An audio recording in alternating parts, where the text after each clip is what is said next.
they say, why can't you and Eddie get, man, you guys, I'm going, you don't understand, so when I wrote my book, I wanted to clarify that. I just wanted to throw that out the window. Don't ever ask me again why I'm not in Van Halen. I was thrown out, I was stabbed in the back and left for dead, Van Halen's explosive rise to stardom in the 1980s is a tale many know, driven by Eddie Van Halen's unmatched guitar skills and the band's high-energy performances. But when Sammy Hagar joined as the lead vocalist in 1985, the band reached new commercial peaks, though things weren't as smooth behind the scenes. Fans long suspected there was more to the story. Creative differences and personal tensions shaped the group during the Van Hagar years. Now, at 76, Hagar is finally revealing the truth behind Van Halen's triumphs, their internal struggles, and his reflections on his career. The early days, from modest origins to rock stardom. Sammy Hagar's journey to rock legend status didn't begin with instant success. Raised in a working-class family in Fontana, California, Hagar used music as a refuge from life's difficulties. At 11, he ordered his first guitar through a Sears catalog and started teaching himself to play. By 14, he had formed a band called the Fabulous Castile, sparking a passion for music that would shape his future. Hagar's real immersion into rock came at age 17, when he sneaked into a Rolling Stones concert, experiencing rock and roll's energy firsthand. By 18, he made the bold decision to dedicate himself to music full-time, leaving behind any thoughts of a traditional career. Throughout the 1960s and 1970s, he played with different bands, refining his skills and waiting for his big break. Even while working odd jobs, his focus on music never wavered. Joining Van Halen, a new chapter for the band. When Sammy Hagar stepped in as Van Halen's lead singer in 1985, following David Lee Roth's departure, he brought a fresh, bluesy style to the group. Their first album together, 5150, 1986, became a chart-topping hit, marking the start of the Van Hagar era. More successful albums followed, including OU 812, 1988, for Unlawful Carnal Knowledge, 1991, and Balance, 1995, featuring classic tracks like Dreams, Why Can't This Be Love, and Right Now. On stage, Hagar's energy combined with Eddie Van Halen's iconic guitar performances created unforgettable live shows. Yet behind the scenes, tensions were brewing, especially during the recording of Balance, which eventually led to Hagar's departure in 1996. The split, characterized by creative differences and personal conflicts, left fans speculating about what could have been. Before we continue, if you're enjoying the video, don't forget to subscribe to Golden Throwback for more content like this. Now, let's get back to it. The conflict with Eddie Van Halen. Sammy Hagar and Eddie Van Halen had a relationship that was both productive and strained. Together, they created some of the band's most iconic music, but they also clashed regularly. During the making of Balance, disagreements became more frequent. Hagar explained that, if I said black, Eddie said white, reflecting their growing divide.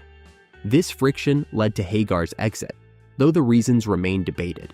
Hagar claims he was fired, while Eddie argued that Hagar chose to leave. The animosity continued in the years following, with both parties exchanging barbs in the media. In Hagar's 2011 autobiography, Read My Uncensored Life in Rock, he painted a picture of Eddie as an angry drunk during their 2004 reunion tour. Eddie, in return, criticized Hagar's contributions to the band. The feud was bitter, but as Eddie's health deteriorated, Hagar reached out to reconcile. A heartfelt phone conversation shortly before Eddie's passing in 2020 allowed them to put their differences behind them. Hagar's contentious relationship with David Lee Roth. While Hagar eventually made peace with Eddie Van Halen, his feud with David Lee Roth, Van Halen's original frontman, remains unresolved. From the moment Hagar replaced Roth, tension was inevitable. Their 2002 Sam and Dave tour turned into a disaster, with the two refusing to even be near each other, to the point of putting up a plywood barrier backstage. Hagar hasn't held back in expressing his dislike for Roth, criticizing his emphasis on theatrics over musical talent, and accusing him of neglecting his vocals. Roth, always the performer, countered by giving credit for Van Halen's success during Hagar's years to the foundation he had laid with the band's original lineup. Their rivalry, full of insults and grand claims, has become legendary in rock history, with no sign of a resolution in sight. Life after Van Halen, Hagar's continued success. Sammy Hagar didn't let his departure from Van Halen slow him down. His 1997 solo album, Marching to Mars, was the start of his comeback. In 2008, he formed Chickenfoot alongside Michael Anthony, Joe Satriani, and Chad Smith, pushing the limits of hard rock further. The band's debut album reached the top 5 on the Billboard charts, proving Hagar's enduring popularity.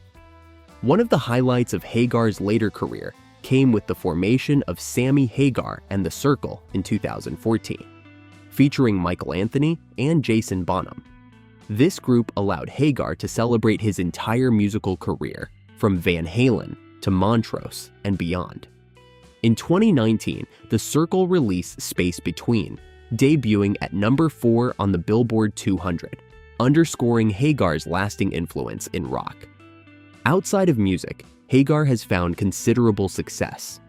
He sold his Cabo Wabo tequila company for $80 million, and his Cabo Wabo Cantina restaurant chain has further solidified his reputation as a savvy businessman as well as a rock legend. The Big Confession: Van Halen's impact on his legacy.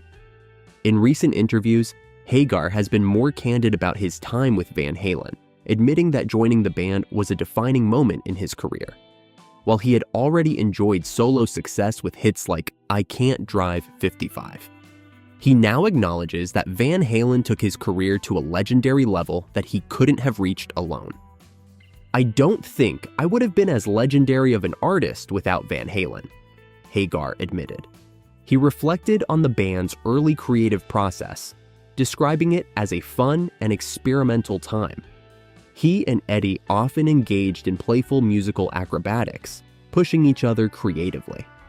While this carefree approach produced many hits, Hagar concedes that some of the lyrics from that time may not have aged well, as they were written in a lighthearted, spontaneous spirit.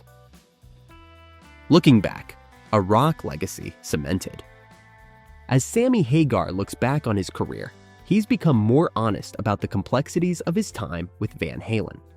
From his creative conflicts with Eddie Van Halen to his ongoing rivalry with David Lee Roth, his years with the band are filled with highs and lows.